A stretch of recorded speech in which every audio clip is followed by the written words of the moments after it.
All right, so can you kind of walk us through that run you had there in the final minutes there where you kind of carrying pretty there for a while offensively? Yeah, we knew on those ball screens they were hedging pretty hard, so I knew I could get to the rim a little bit, and just took advantage of those opportunities. With Zach drawing so much attention all throughout the game, we knew those lanes would be open to drive and those kickouts would be there. So really just being aggressive, and when the ball's in my hands, knowing that they trust me to go do what I can do, and just playing with confidence. Have they been hedging that way the whole game, or did they just kind of start doing that on the floor? Michigan State did, yeah. Can you take us through the final play, what you saw, and what was going through your head as the play was unfolding? Yeah, Zach's so dominant inside. We were just going to get into him, and it got pushed out farther than we would like. So, but Zach's so big down there that it's hard to get around him in the post. So I knew if I lofted it up a little bit, he'd be able to catch it, and he went and scored like he should do when he's winning. So you did do that on purpose. It looked like you put a little extra air under it to kind of let him get into his move a little bit. Yeah, Big Sissoko's a big dude, but I know Zach's pretty wide, so it's hard to get around him, and I knew he'd catch it. You got the third foul early in the second half. Painter let you out there.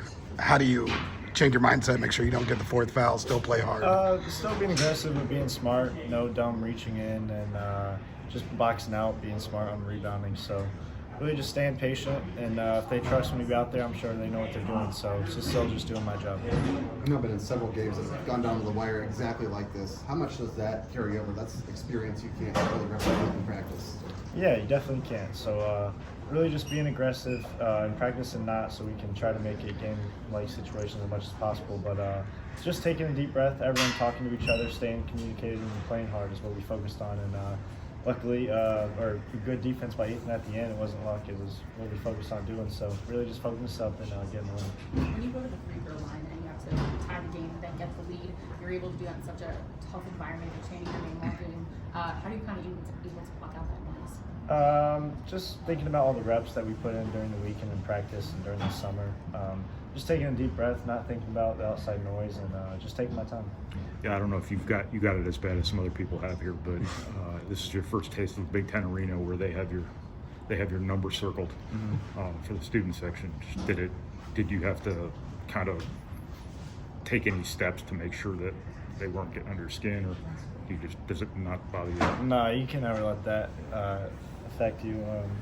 Just trusting one another and communicating to each other is what we don't hear anyone else outside that. So really just focusing on my game and doing what I can do. Just that three you made off the turnover in transition didn't look like you even hesitated. You looked like as soon as you got the ball in your hands, you were going to pull up for a three.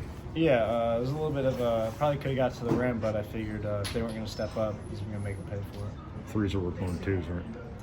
Right. You guys go up by as many as 13 in that first half before Michigan State, kind of claws himself back to the game before halftime. Just, I guess, what did you guys kind of say to each other when you regrouped in the locker room to come out and have a good mentality? We had a few turnovers, which let them go in transition, and let them go in transition. That's what we wanted to stop. So when they got going and they got into their sweet spots, they got hot for a little bit, made a few shots. So as long as we rebounded the ball and limited turnovers, we knew we were going to be able to guard them in the half court. What defensive adjustments did you have to make when Tyson Walker starts, scoring as well as he did for Michigan State? He had 12 straight points for them down the stretch. Yeah, he's a real good ISO player, so just being in gaps and putting pressure on him on the ball. So really just being smart, thinking about who we're guarding and what we want to get into, tough teams. We kind of talked yesterday about your history with this building. Obviously, having been here a lot before you got to Purdue.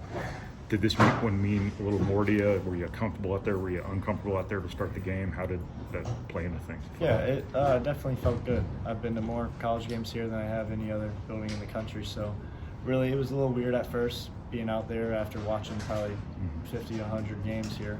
But it felt good to get that win. Can you just kind of put this one into perspective for you guys as a team, for it to come down to literally the last seconds and to survive? Yeah, we knew it would be a huge win for us with the Big Ten standings, but ultimately going on the road and starting our dominance is what we had to do. And then it coming down in the last second was just, I thought, good for us to get a little bit of that experience, but also just a great team win to come out with that in such a tough environment. Thanks, Fletcher. Thank you, Fletcher.